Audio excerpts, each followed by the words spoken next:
taste test of the new donut craze here in the Philippines, which is the Randy's Donuts. So, ever since they started their operations here in the Philippines, again, it's always been mahabang pila. Like when Krispy Kreme started here, Jayco, diba? Sobrang haba ng pila. So, let's see the verdict. But before that, please do not forget to subscribe to my channel and hit that notification bell so that you'll get notified whenever I have new videos. And if you like this video, give it a thumbs up, leave a comment down below if you have any questions. Okay, let's start. So, I bought this here in Okada because hindi namin actually alam dahil nadaanan lang namin siya. And just so happened that we saw and nakita namin na konti lang yung pila. So, decided to try it out and check out if it's really worth the pila. And if the pila will last long. Actually, if you visit here in Okada, hindi siya maraming pila. And it's just right in front of Starbucks. So, you would be able to see it agad. And it's in Coral Wing. So, ayan, ayaw niya magpabukas. So, quick backstory muna. Why Randy's Donuts is very, very famous. It started in 1952. The reason why it became famous was because it is widely known for its numerous appearances in movies, televisions, and brand advertising. And then, of course, the people would go for some photo ops. But people would stay because they would realize that it's the best donuts they've ever tasted. And sabi dito, our donuts are fluffier, airier, larger, and stay fresh longer.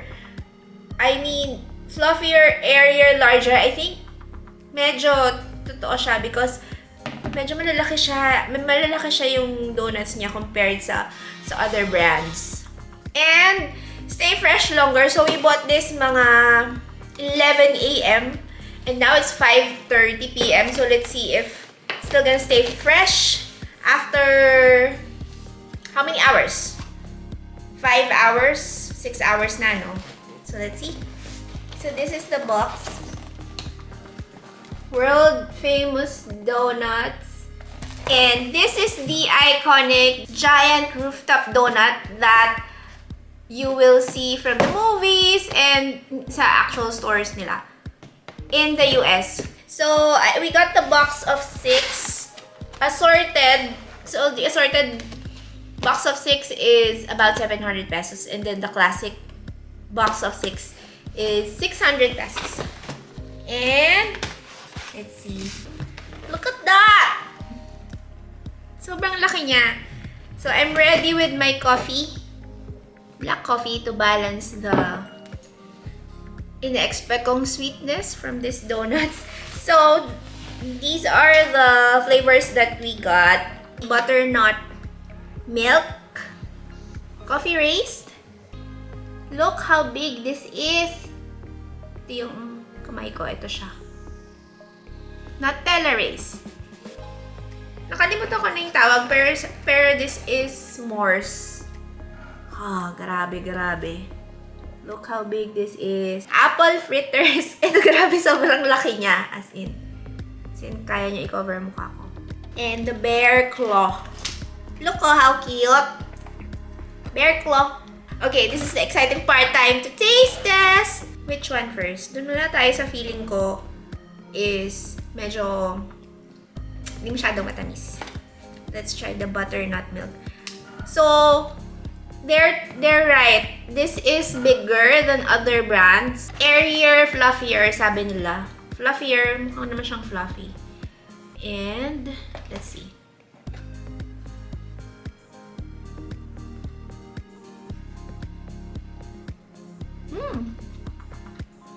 This is actually good.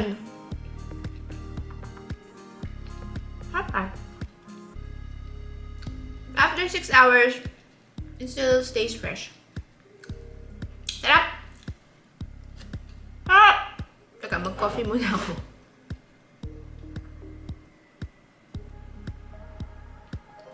Ah. That was good. Next, let's try coffee raised.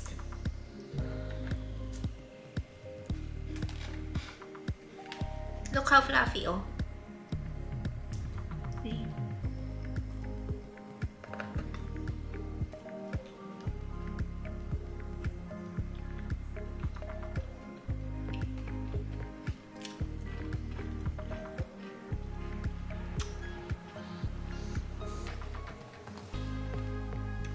Hindi ko masyadong ramdam yung coffee. Maybe because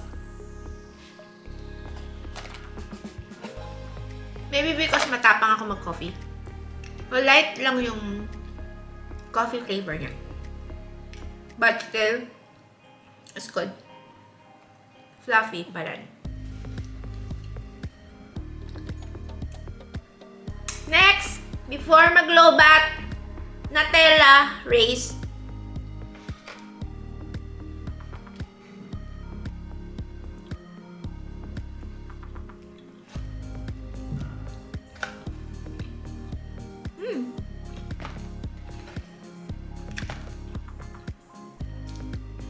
This is good. Panay good.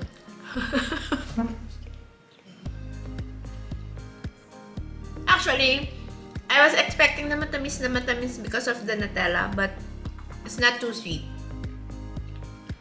And I like the bread. Very fluffy nga siya. Sarap.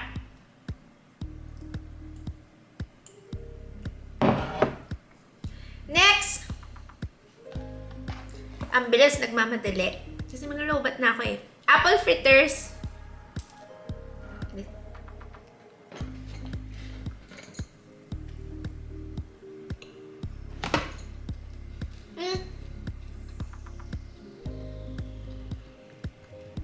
This one tastes like apple pie in a donut. Apple pie in a donut. Ang sarap. You should try it. So good.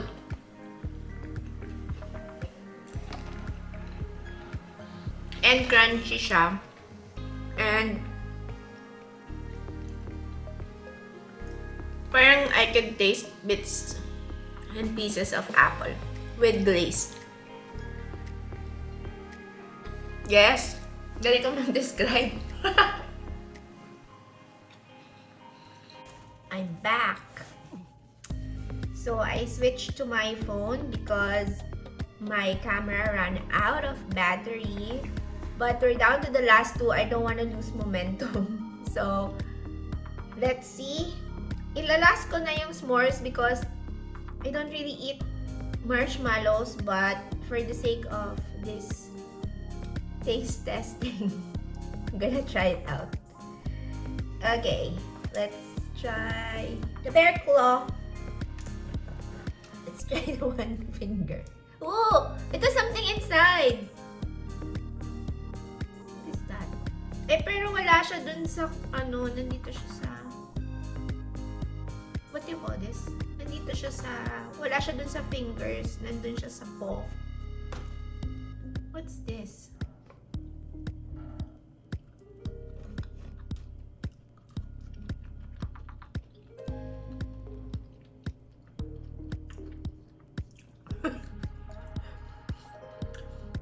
It's sour.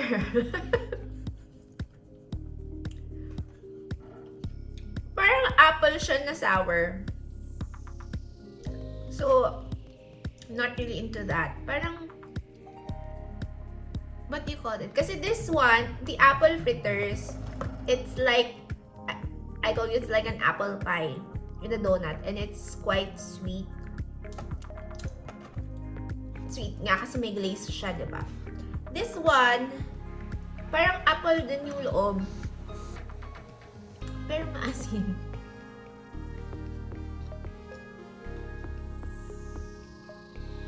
Ako, I don't really like it. Kasi I don't like sour food. Okay. The last one, s'mores. So the ate that we saw earlier kanina sa line, she suggested for us to buy this kasi go big daw. Go big with sweetness. So go big with s'mores. Let's see.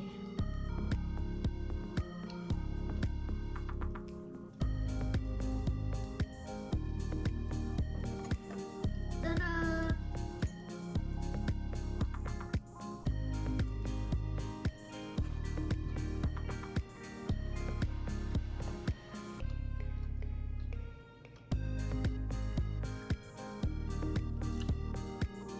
That's surprisingly good.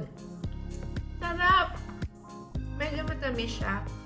But ang sarap niya combined with the bread. Super sarap. So, if you plan to buy at Randy's Donuts, I would recommend the butternut milk. Sayang we didn't get the classic ones but the butternut milk is good. I also like the Nutella and the s'mores. Give it a try. Super good. I think for the price of 700, parang 100 each siya, no? And it's bigger than the usual donuts. How much ba yung mga Jayco?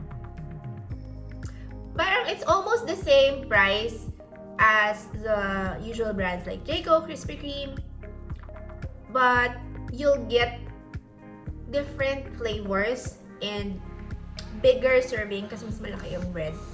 And totoo siya that it's airier, fluffier, and sige na, tastes better. parang ano siya, bias. But yeah, this one, I love it. I don't eat marshmallows, but this one's good. You should try it. So that's it, guys. Medyo nabusog ako.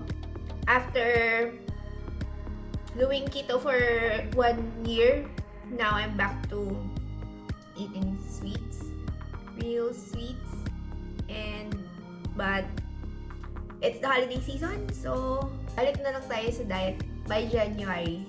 So again, thanks guys for watching. Give it a thumbs up if you like this video, and don't forget to subscribe to my channel.